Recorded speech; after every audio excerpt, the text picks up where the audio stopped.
اور جب یہ ایسا کرتے یعنی اللہ کے راستے پہ چلتے، اس پہ ثابت قدمی اختیار کرتے، تو ہم انہیں اپنی طرف سے بہت بڑا اجر عطا کرتے ہیں، یعنی اجر عظیم بھی ملتا ہے.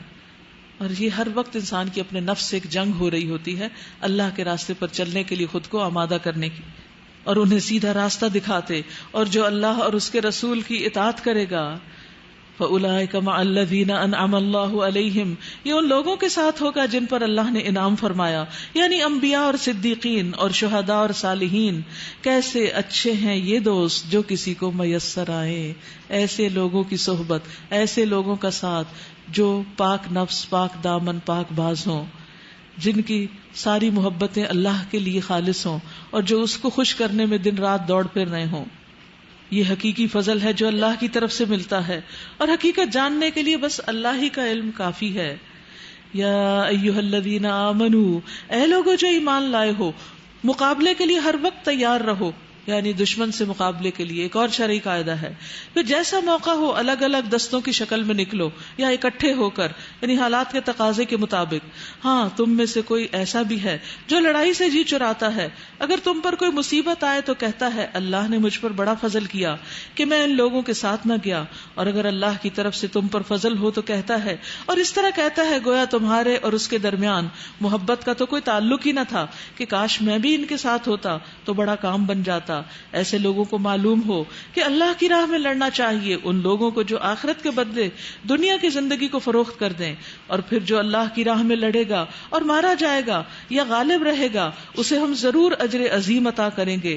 آخر کیا وجہ ہے کہ تم اللہ کی راہ میں ان بے بس مردوں، عورتوں اور بچوں کی خاطر نہ لڑو جو کمزور پا کر دبا لیے گئے اور فریاد کر رہے ہیں کہ خدایا ہم کو اس بستی سے نکال جس کے باشندے ظالم ہیں، اور اپنی طرف سے ہمارا کوئی حامی و مددگار پیدا کر دے.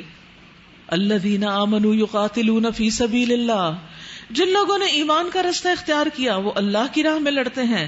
والذین کفروا یقاتلون فی سبیل الطاغوت، اور جنہوں نے کفر کا رستہ اختیار کیا وہ طاغوت کے راستے میں لڑتے ہیں، یعنی ان کے مقاصد شیطان کو خوش کرنا ہوتا ہے یا باطل قوتوں کے لیے اعلی کار بننا ہوتا ہے، صرف دنیا کے وقتی مفاد کی خاطر. بس شیطان کے ساتھیوں سے لڑو اور یقین جانو کہ شیطان کی چالیں حقیقت میں نہایت کمزور ہیں. یعنی اہل ایمان جب ایمان کا ثبوت دیتے تو شیطان کا کچھ زور نہیں چلتا، وہ آپ کو پھر پھسلا نہیں سکتا. الم تر الی الذین قیل لهم کفوا ایدیکم واقیموا الصلاۃ وآتوا الزکاۃ، تم نے ان لوگوں کو دیکھا جن سے کہا گیا تھا کہ اپنے ہاتھ روکے رکھو، یعنی مکی زندگی میں ابھی جہاد نہیں کرو، اور نماز قائم کرو اور زکوٰۃ دو، یعنی ابھی اپنی اصلاح اور تزکیے کی طرف توجہ دو، اپنے اندر کے ایمان کو مضبوط کرو. اب جو انہیں مدینہ میں آ کر لڑائی کا حکم دیا گیا تو ان میں سے ایک فریق کا حال یہ ہے کہ لوگوں سے ایسا ڈر رہے ہیں جیسے اللہ سے ڈرنا چاہیے، یا اس سے بھی کچھ بڑھ کر کہتے ہیں خدایا ہم پر یہ لڑائی کا حکم کیوں لکھ دیا گیا، کیوں نہ ہمیں ابھی کچھ اور مہلت دی گئی. ان سے کہو دنیا کا سرمایہ زندگی تھوڑا ہے، قل متاع الدنیا قلیل والآخرۃ خیر لمن اتقى ولا تظلمون فتیلا، اور آخرت متقی انسان کے لیے زیادہ بہتر ہے اور تم پر ظلم ایک شمع برابر بھی نہ کیا جائے گا. رہی موت تو جہاں بھی تم ہو وہ بہرحال تمہیں آ کر پکڑ لے گی، خواہ تم کیسے ہی مضبوط عمارتوں میں کیوں نہ ہو. یعنی اللہ کی راہ میں لڑنے سے اس لیے ڈرتے ہو کہ کہیں جان نہ چلی جائے. جان تو مضبوط عمارتوں میں چھپ جانے سے بھی چلی جائے گی، موت کا فرشتہ وہاں بھی پہنچ جائے گا، اس کو تمہارے چھپنے کی جگہ بھی معلوم ہے. وَإِن تُصِبْهُمْ حَسَنَةٌ يَقُولُوا هَٰذِهِ مِنْ عِندِ اللَّهِ، اگر انہیں کوئی فائدہ پہنچتا ہے تو کہتے ہیں یہ اللہ کی طرف سے ہے، اور اگر کوئی نقصان پہنچتا ہے تو کہتے ہیں یہ آپ کی طرف سے ہے، یعنی محمد صلی اللہ علیہ وسلم کو بلیم کرتے ہیں. کہو سب کچھ اللہ کی طرف سے ہے. آخر ان لوگوں کو کیا ہو گیا ہے کہ کوئی بات ان کی سمجھ میں نہیں آتی. ما اصابک من حسنۃ فمن اللہ، اے انسان تجھے جو بھلائی بھی حاصل ہوتی ہے اللہ کی عنایت سے ہوتی ہے، اور جو مصیبت تجھ پر آتی ہے وہ تیرے اپنے کسب اور عمل کی بدولت آتی ہے. تو جب بھی کوئی مصیبت آئے، تکلیف آئے تو سوچئے کہاں غلطی کی، کیا غلطی کی، اور اگر آپ اللہ تعالیٰ سے دعا کریں گے تو اللہ تعالیٰ آپ کو آپ کی غلطیاں دکھا بھی دے گا. اور جب غلطیاں نظر آنے لگیں تو پھر ان کی اصلاح کی کوشش کریں، نہ کہ بار بار ان کی طرف پلٹیں. اے محمد صلی اللہ علیہ وسلم ہم نے آپ کو لوگوں کے لیے رسول بنا کر بھیجا اور اس پر اللہ کی گواہی کافی ہے. جس نے رسول کی اطاعت کی اس نے دراصل اللہ کی اطاعت کی. بعض لوگ قرآن اور سنت میں فرق کرتے ہیں. وہ کہتے ہیں قرآن کا حکم تو مان لیں گے لیکن حدیث نہیں مانیں گے. بھائی قرآن آپ کو کس نے دیا؟ محمد صلی اللہ علیہ وسلم نے دیا. کہاں سے؟ اللہ سے لے کر، اللہ تعالیٰ کی طرف سے آیا. اور حدیث بھی اللہ ہی کی طرف سے آئی ہے اور آپ ہی دے رہے ہیں. صرف یہ کہ قرآن مجید میں الفاظ بھی وہی ہیں، معنی بھی وہی ہے. حدیث میں معنی وہی ہے جو اللہ کی طرف سے آیا ہے لیکن الفاظ نبی صلی اللہ علیہ وسلم کے. اس تھوڑے سے فرق سے کیا تم اللہ کے رسول صلی اللہ علیہ وسلم کی باتوں کا انکار کر دو گے؟ ہرگز نہیں، کیونکہ جو رسول کی اطاعت کرتا ہے وہ دراصل اللہ کی اطاعت کرتا ہے اور اللہ تعالیٰ اس سے راضی ہوتا ہے. قل ان کنتم تحبون اللہ فاتبعونی یحببکم اللہ. کہہ دیجیے اگر تم اللہ سے محبت کرتے ہو تو میری اتباع کرو، اللہ تم سے محبت کرے گا. وَيَغْفِرْ لَكُمْ ذُنُوبَكُمْ اور تمہارے گناہوں کو معاف کر دے گا. اور جو منہ موڑ گیا تو بہرحال ہم نے تمہیں ان لوگوں کا پاسبان بنا کر نہیں بھیجا. وَيَقُولُونَ طَاعَةٌ وہ منہ پہ کہتے ہیں کہ ہم مطیع فرما ہیں، ہم بات مانیں گے. فَإِذَا بَرَزُوا مِنْ عِنْدِكَ بَيَّتَ طَائِفَةٌ مِّنْهُمْ غَيْرَ الَّذِي تَقُولُ مگر جب تمہارے پاس سے نکلتے ہیں تو ان میں سے ایک گروہ راتوں کو جمع ہو کر تمہاری باتوں کے خلاف مشورے کرتا ہے. یعنی منافق آپ کے احکامات کو نلیفائی کر دیتا ہے، آپ کی باتوں کے خلاف جا کر کچھ اور مشورے کرتا ہے. اللہ ان کی یہ ساری سرگوشیاں لکھ رہا ہے، تم ان کی پرواہ نہ کرو اور اللہ پر بھروسہ رکھو، وہی بھروسہ کے لیے کافی ہے. کیا یہ لوگ قرآن پر غور نہیں کرتے؟ اگر یہ اللہ کے سوا کسی اور کی طرف سے ہوتا تو اس میں بہت کچھ اختلاف بیانی پائی جاتی، یعنی آپس میں کنٹراڈکٹ کرتی اس کی آیات. یہ لوگ جہاں کوئی اطمینان بخش یا خوفناک خبر سن پاتے ہیں تو اسے لے کر پھیلا دیتے ہیں، یعنی افواہیں پھیلاتے ہیں. کون سی افواہیں؟ جس سے مسلمان ڈسٹرب ہوں، ان کا دل ٹوٹے، ان کا حوصلہ پست ہو. حالانکہ اگر یہ اسے رسول اور اپنی جماعت کے ذمہ دار اصحاب تک پہنچائیں تو وہ ایسے لوگوں کے علم میں آ جائے جو ان کے درمیان اس بات کی صلاحیت رکھتے ہیں کہ اس سے صحیح نتیجہ اخذ کر سکیں. تم لوگوں پر اللہ کی مہربانی اور رحمت نہ ہوتی تو تمہاری کمزوریاں ایسی تھی کہ سوائے چند لوگوں کے تم سب شیطان کے پیچھے لگ گئے ہوتے. بس اے نبی صلی اللہ علیہ وسلم تم اللہ کی راہ میں لڑو، تم اپنی ذات کے سوا کسی اور کے لیے ذمہ دار نہیں. البتہ اہل ایمان کو لڑنے کے لیے اکساؤ، بعید نہیں کہ اللہ کافروں کا زور توڑ دے. اللہ کا زور سب سے زیادہ زبردست اور اس کی سزا سب سے زیادہ سخت ہے. من یشفع شفاعۃ حسنۃ یکن لہ نصیب منہا جو بھلائی کی سفارش کرے گا وہ اس میں سے حصہ پائے گا، یعنی اجر ملے گا اس کو، اور اس کے کہنے سے اگر کوئی نیک کام ہو گیا تو اس کے لیے بھی صدقہ جاریہ بنے گا. اور جو برائی کی سفارش کرے گا وہ اس میں سے حصہ پائے گا، اور اللہ ہر چیز پر نظر رکھنے والا ہے. وَإِذَا حُيِّيتُم بِتَحِيَّةٍ فَحَيُّوا بِأَحْسَنَ مِنْهَا أَوْ رُدُّوهَا إِنَّ اللَّهَ كَانَ عَلَى كُلِّ شَيْءٍ حَسِيبًا. اور جب کوئی تمہیں احترام کے ساتھ سلام کرے، جب کوئی تمہیں سلام کرے تو کیا کرو؟ اس کو اس سے بہتر طریقے سے جواب دو، یا کم از کم اسی طرح بیر منیمم کیا ہے اس کو لوٹا دو، ویسا ہی کر دو.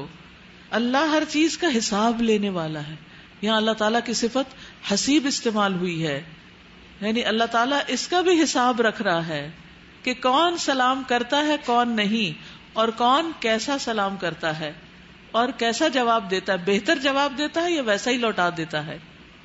حضرت عبداللہ رضی اللہ عنہ سے مروی ہے کہ نبی صلی اللہ علیہ وسلم نے فرمایا، بے شک سلام اللہ کے ناموں میں سے ایک نام ہے جسے اس نے زمین میں نازل کیا ہے، یعنی یہ نام اللہ کا نازل ہوا ہے، بس اس کو آپس میں پھیلا دو، یعنی اس نام کو خوب رواج دو. جب کوئی آدمی لوگوں کو سلام کرتا ہے اور وہ اسے جواب دیتے ہیں تو سلام کرنے والے کو ان پر فضیلت حاصل ہوتی ہے، وہ زیادہ بہتر ہوتا ہے اللہ کی نگاہ میں جو آغاز کرتا ہے، کیونکہ وہ ان کو یاد کراتا ہے. اور اگر وہ جواب نہ دیں تو ایسے بندے جواب دیتے ہیں جو ان سے بہتر اور پاکیزہ ہوتے. یعنی آپ بعض اوقات کس لیے سلام نہیں کرتے کہ کوئی جواب ہی نہیں دیتا، تو جس کے سلام کا جواب انسان نہ دیں اس کے سلام کا جواب پھر فرشتے دیتے ہیں. اسی طرح اپنے گھر میں داخل ہوتے وقت سلام کرنا چاہیے. ایسا شخص اللہ کی ضمانت میں ہوتا ہے. نبی صلی اللہ علیہ وسلم نے فرمایا 3 شخص ایسے ہیں جن کا ضامن اللہ ہے، اگر وہ زندہ رہے تو اللہ اس کے لیے کافی ہے، اگر فوت ہو جائے تو جنت میں داخل ہوگا. ان میں سے ایک وہ شخص جو اپنے گھر میں سلام کر کے داخل ہوا، بس اللہ عز و جل اس کا ضامن ہے. بعض اوقات گھر خالی ہوتا ہے تو بھی کر دیا کرے. اور سب سے بڑا بخیل کون ہے؟ سٹنجی، جو سلام میں بخل کرے اور پہل نہ کرے. تو ایک اور شرعی قاعدہ آپ کو معلوم ہو گیا، کیا کرنا ہے؟ صرف سلام نہیں، سلام میں پہل اور کثرت سے سلام. اللہ لا الہ الا ہو لیجمعنکم الی یوم القیامۃ لا ریب فیہ ومن اصدق من اللہ حدیثا. اللہ وہ ہے جس کے سوا کوئی خدا نہیں، کوئی الہ نہیں. وہ تم سب کو اس قیامت کے دن جمع کرے گا جس کے آنے میں کوئی شبہ نہیں. یعنی اللہ سبحانہ وتعالی قیامت کے دن سب کو اکٹھا کرے گا. یہ کام لازمن ہوگا.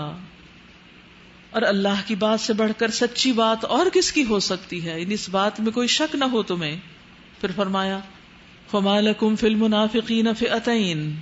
پھر تمہیں یہ کیا ہو گیا ہے کہ منافقین کے بارے میں تمہارے درمیان دو رائے پائی جاتی ہیں، حالانکہ جو برائیاں انہوں نے کمائی ہیں ان کی بدولت اللہ انہیں الٹا پھیر چکا ہے. کیا تم چاہتے ہو کہ جسے اللہ نے ہدایت نہیں بخشی اسے تم ہدایت بخش دو، حالانکہ جس کو اللہ نے ہدایت کے راستے سے ہٹا دیا، یعنی صراط مستقیم سے ہٹا دیا، اس کے لیے تم کوئی راستہ نہیں پا سکتے. وہ تو یہ چاہتے ہیں کہ جس طرح وہ خود کافر ہیں اسی طرح تم بھی کافر ہو جاؤ. یعنی منافق تمہارے لیے یہی چاہتے ہیں تاکہ وہ اور تم سب یکساں ہو جائیں. لہٰذا ان میں سے کسی کو اپنا دوست نہ بناؤ جب تک وہ اللہ کی راہ میں ہجرت نہ کر جائیں، اور جب وہ ہجرت سے باز رہیں تو جہاں پاؤ انہیں پکڑو اور قتل کرو، اور ان میں سے کسی کو اپنا مددگار اور دوست نہ بناؤ. البتہ وہ منافق اس حکم سے مستثنی ہیں جو کسی ایسی قوم سے جا ملے جس کے ساتھ تمہارا معاہدہ ہے. اسی طرح وہ منافق بھی مستثنی ہیں جو تمہارے پاس آتے ہیں اور لڑائی سے دل برداشتہ ہیں، نہ تم سے لڑنا چاہتے ہیں نہ اپنی قوم سے لڑنا چاہتے ہیں. اللہ چاہتا تو ان کو تم پر مسلط کر دیتا اور وہ بھی تم سے لڑتے. لہٰذا اگر وہ تم سے کنارہ کش ہو جائیں اور لڑنے سے باز رہیں اور تمہاری طرف صلح اور آشتی کا ہاتھ بڑھائیں تو اللہ نے تمہارے لیے ان پر دست درازی کی کوئی سبیل نہیں رکھی. ایک اور قسم کے منافق تمہیں ایسے ملیں گے جو چاہتے ہیں کہ تم سے بھی امن میں رہیں اور اپنی قوم سے بھی، مگر جب کبھی فتنے کا موقع پائیں گے اس میں کود پڑیں گے. ایسے لوگ اگر تمہارے مقابلے سے باز نہ رہیں اور صلح و سلامتی تمہارے آگے پیش نہ کریں اور اپنے ہاتھ نہ روکیں تو جہاں وہ ملیں انہیں پکڑو اور مارو. ان پر ہاتھ اٹھانے کے لیے ہم نے تمہیں کھلی حجت دے رکھی ہے. وما كان لمؤمن ان يقتل مؤمنا الا خطأ. کسی مومن کا کام نہیں کہ کسی دوسرے مومن کو قتل کرے مگر یہ کہ اس سے بھول ہو جائے، غلطی سے کر دے. اور جو شخص کسی مومن کو غلطی سے قتل کر دے تو اس کا کفارہ یہ ہے کہ ایک مومن کو غلامی سے آزاد کرے اور مقتول کے وارثوں کو خون بہا دے، الا یہ کہ وہ خون بہا معاف کر دیں. لیکن اگر وہ مسلمان مقتول کسی ایسی قوم سے تھا جس سے تمہاری دشمنی ہو تو اس کا کفارہ ایک مومن غلام آزاد کرنا ہے. اور اگر وہ کسی غیر مسلم قوم کا فرد تھا جس سے تمہارا معاہدہ ہو تو اس کے وارثوں کو خون بہا دیا جائے گا اور ایک مومن غلام کو آزاد کرنا ہوگا. پھر جو غلام نہ پائے وہ پے در پے 2 مہینے کے روزے رکھے. یہ اس گناہ پر اللہ سے توبہ کا طریقہ ہے اور اللہ علیم اور دانا ہے. وَمَن يَقْتُلْ مُؤْمِنًا مُتَعَمِّدًا. اور جو شخص کسی مومن کو جان بوجھ کر قتل کرے فَجَزَاؤُهُ جَهَنَّمُ. تو اس کا بدلہ جہنم ہے، خالداً فیہا، اس میں وہ ہمیشہ رہے گا. وَغَضِبَ اللَّهُ عَلَيْهِ. اور اس پر اللہ تعالیٰ غضبناک ہو گیا. وَلَعَنَهُ. اور اس پر اس کی لعنت ہے. وَأَعَدَّ لَهُ عَذَابًا عَظِيمًا. اور اللہ نے اس کے لیے سخت عذاب مہیا کر رکھا ہے، بہت بڑا عذاب. تو اس سے پتہ چلتا ہے کہ کسی مسلمان کی جان کی کیا حرمت ہے.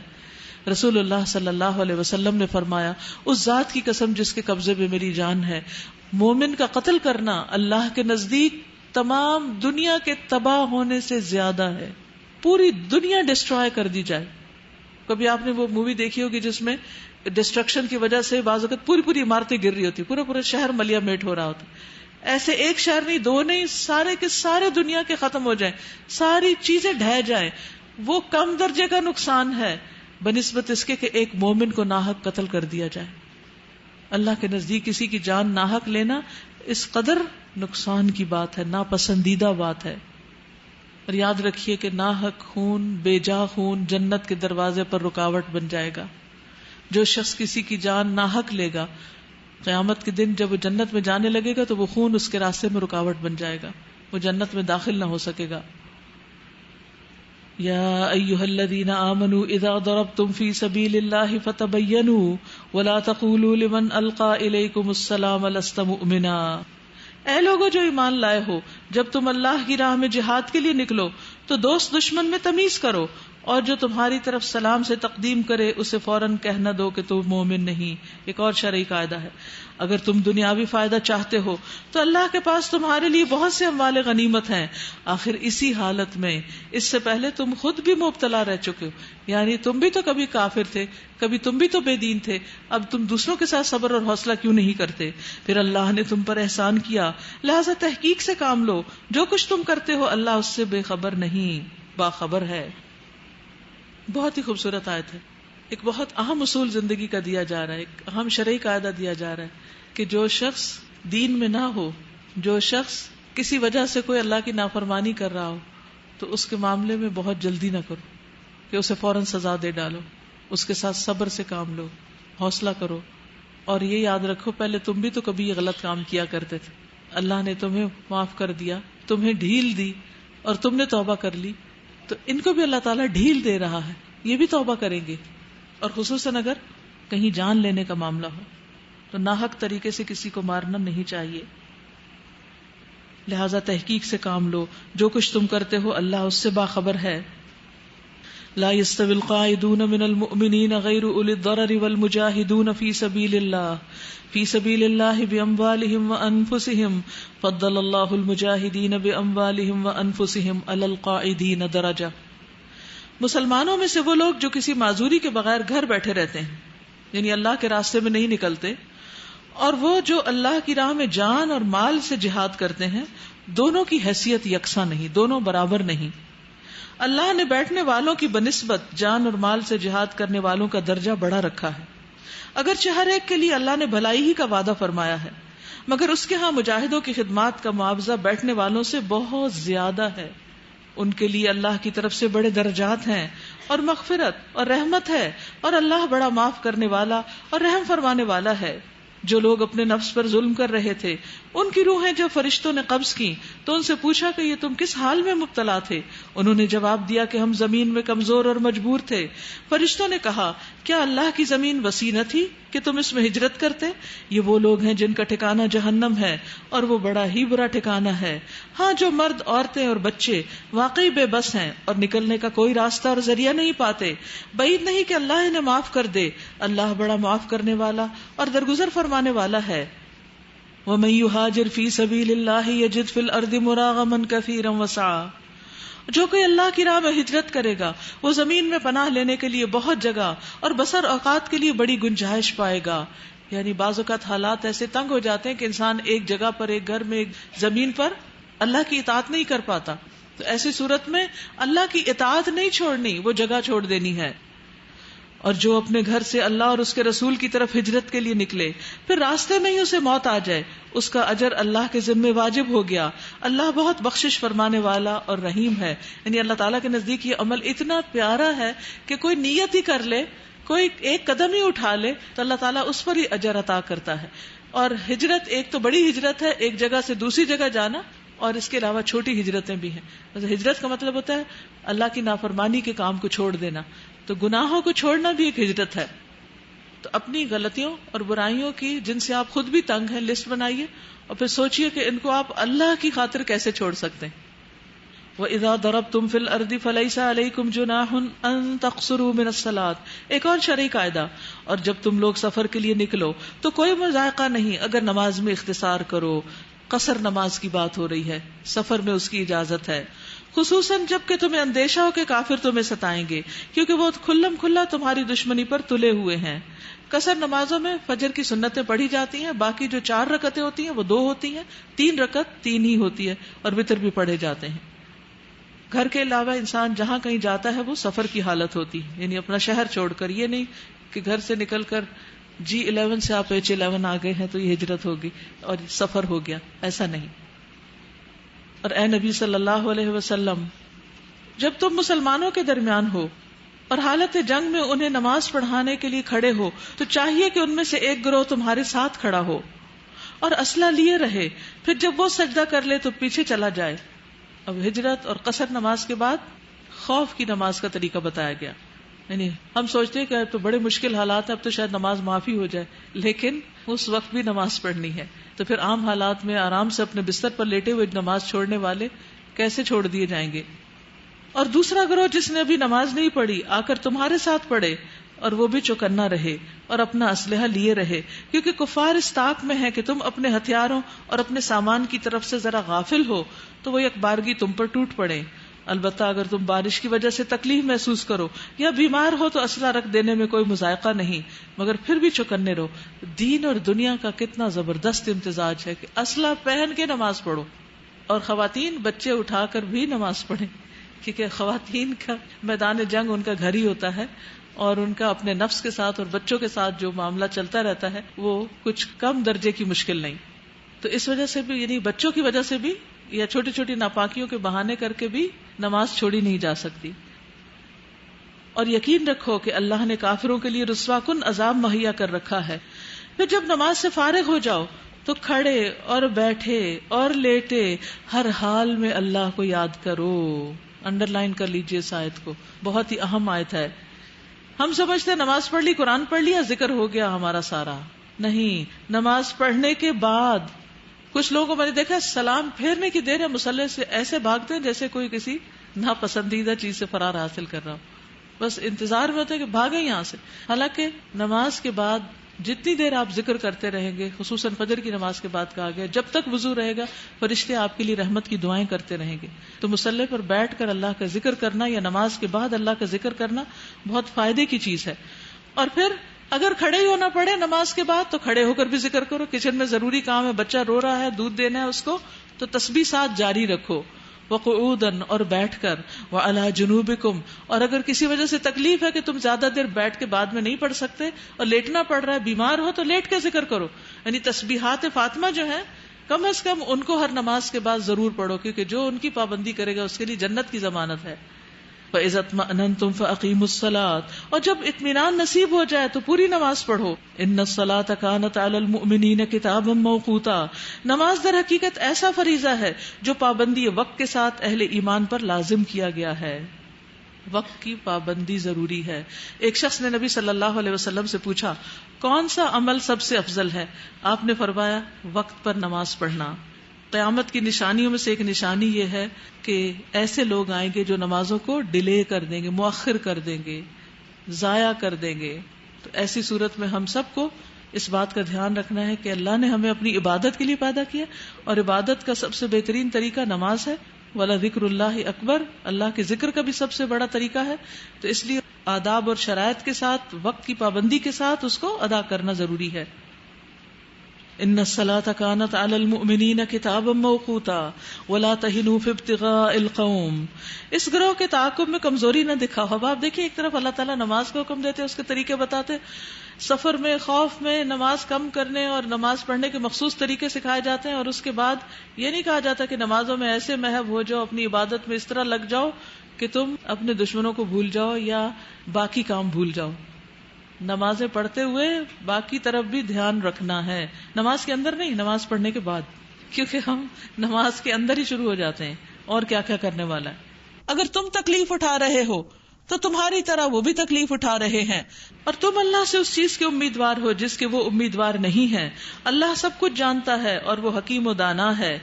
اے نبی صلی اللہ علیہ وسلم، ہم نے یہ کتاب حق کے ساتھ تمہاری طرف نازل کی ہے تاکہ جو راہ راست اللہ نے آپ کو دکھائی ہے اس کے مطابق آپ فیصلہ کریں. تم بددیانت لوگوں کی طرف سے جھگڑنے والے نہ بننا اور اللہ سے درگزر کی درخواست کیجیے، وہ بڑا درگزر فرمانے والا اور رحیم ہے.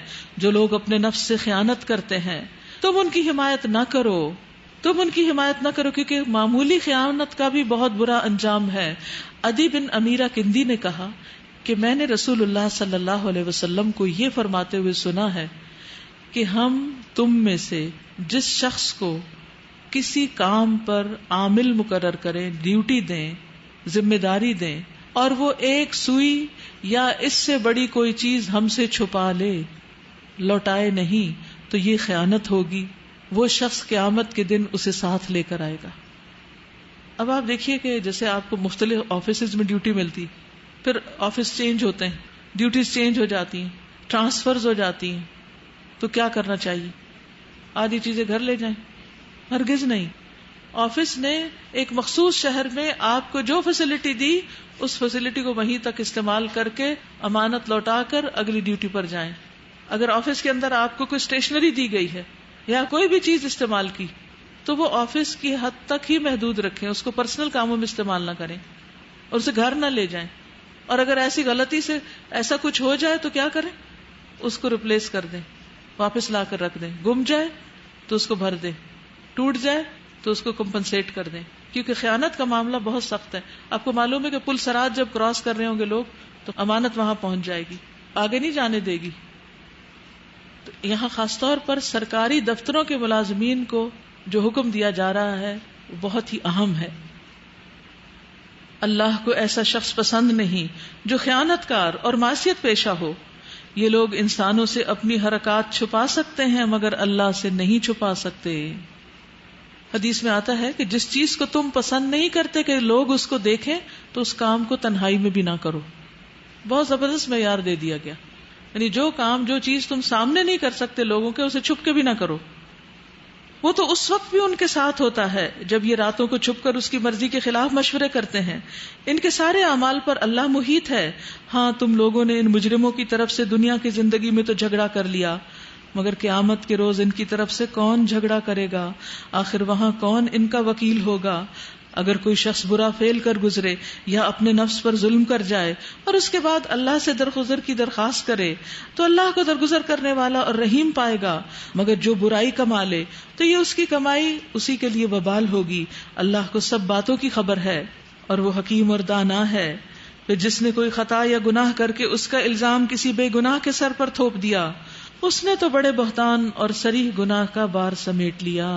اس نے تو اپنے لیے ایک بہت بڑا پاپ کمایا. اے نبی صلی اللہ علیہ وسلم، اگر تم پر اللہ کا فضل نہ ہوتا اور اس کی رحمت تمہارے شامل حال نہ ہوتی تو ان میں سے ایک گروہ نے یعنی منافقین کے تمہیں غلط فہمی میں مبتلا کرنے کا فیصلہ کر ہی لیا تھا. حالانکہ در حقیقت وہ خود اپنے سوا کسی کو غلط فہمی میں مبتلا نہیں کر رہے تھے اور تمہارا کوئی نقصان نہ کر سکتے تھے. اللہ نے تم پر کتاب اور حکمت نازل کی ہے اور تم کو وہ کچھ بتایا ہے جو تمہیں معلوم نہ تھا، اور اس کا فضل تم پر بہت بڑا ہے.